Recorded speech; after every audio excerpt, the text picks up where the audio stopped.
بسم اللہ الرحمن الرحیم۔ حضرت سیدنا ابو بکر صدیق رضی اللہ عنہ کے دوسرے بیٹے عبد الرحمن بن ابی بکر ہیں۔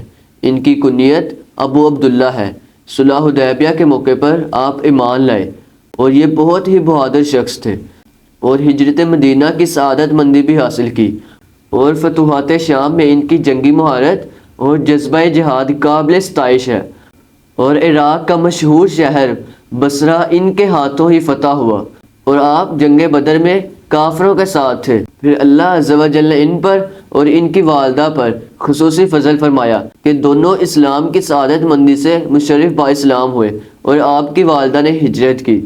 آپ رضی اللہ عنہ کی وفات 53 ہجری مکہ مکرمہ کے قریب ایک پہاڑ پہ ہوئی۔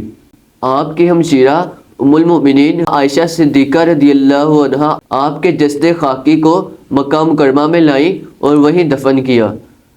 آپ رضی اللہ عنہ کے بیٹے محمد بن عبد الرحمن نے بھی نبی کریم صلی اللہ علیہ وآلہ وسلم کی زیارت کی اور اسلام کی سعادت مندی حاصل کی۔